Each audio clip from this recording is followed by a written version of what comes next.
हम लोग इतने गाफिल हो गए हैं कि दिन में 5 मर्तबा कामयाबी से मुंह मोड़ते हैं, अल्लाह के बुलावे को तर्क करते हैं।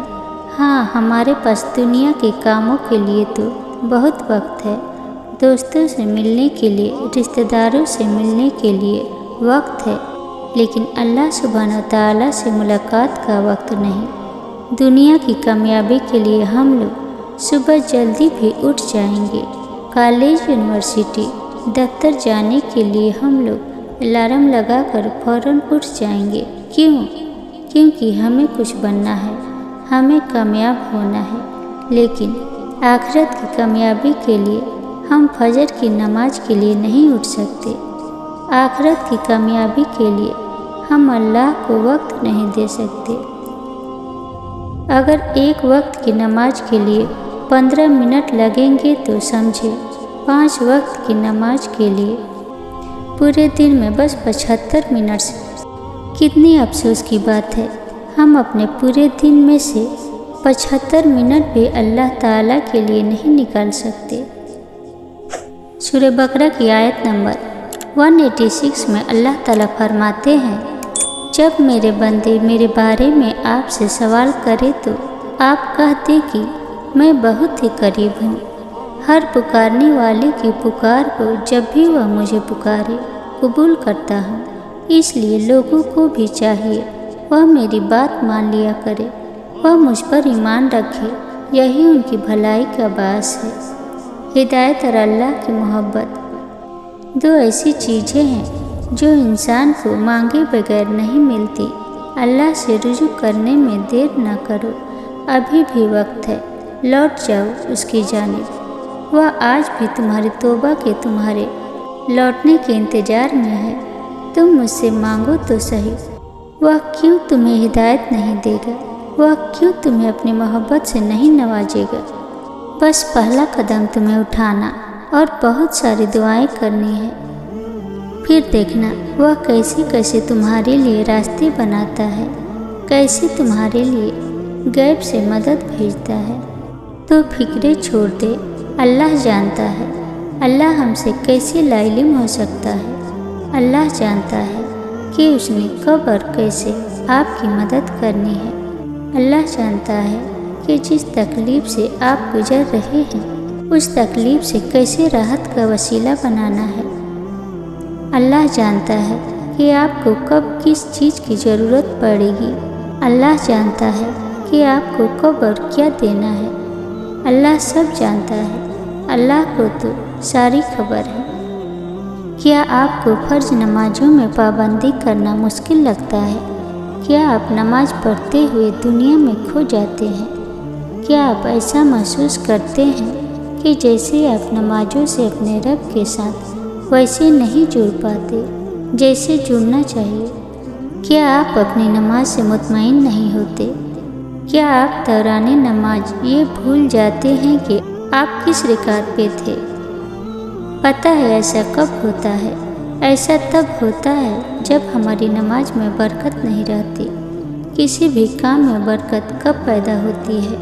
जब आप उस काम को वैसे ही करते हैं जैसे उसे करने का हक है। हम रोज़मर्रा में जितने भी काम करते हैं उन सब का अपना अपना एक मुख्तलिफ तरीका है और अदब है। इसी तरह नमाज का भी अपना तरीका है और नमाज के भी अपने आदाब हैं। लेकिन जब हम उन तरीक़ों को फॉलो नहीं करते हैं तो अल्लाह आपकी नमाज़ों से बरकत उठा लेता है।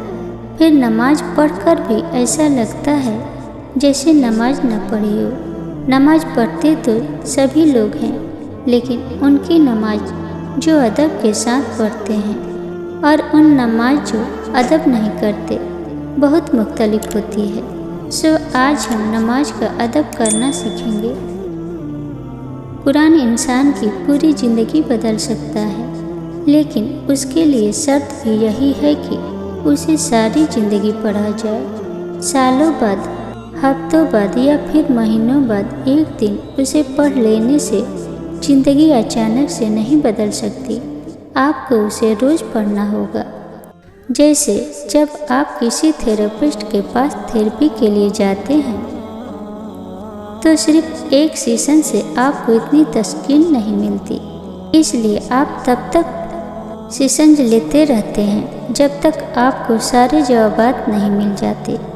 جب ایک انسان آپ کو مطمئن کر سکتا تو اللہ کیا کچھ کر سکتا ہے۔ جتنا وقت آپ دنیا کے تھراپسٹ کو دیتے ہیں نا، اس سے آدھا وقت اللہ کو دے کر دیکھیں۔ اللہ کے ساتھ روز 20 منٹ کا ایک سیشن لگا کر دیکھیں، آپ کی زندگی خود بخود کیسے پلٹ جائے گی، آپ کو بھی علم نہیں ہوگا۔ قرآن نہ صرف آپ کے حالات بدل دے گا بلکہ یہ آپ کو بھی بدل دے گا، اتنا کہ آپ اللہ سے اور اللہ آپ سے محبت کرنے لگے گا۔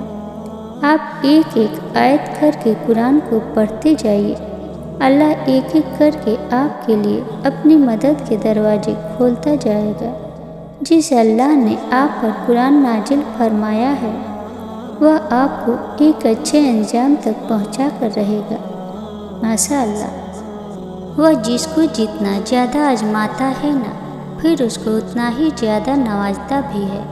کبھی جو شیطان دل میں خیال ڈالے کہ وہ ہمیشہ تمہیں ہی کیوں مشکل میں ڈالتا ہے، تو اس مردود کو ڈانٹ کر بھگا دو کہ بھلا جس سے محبت ہو، ہم بلندی پر بھی اسے ہی دیکھنا چاہتے ہیں۔ تو کیا بلندی ہر کسی کو مل جاتی ہے، مشقتوں کے بغیر مل جاتی ہے؟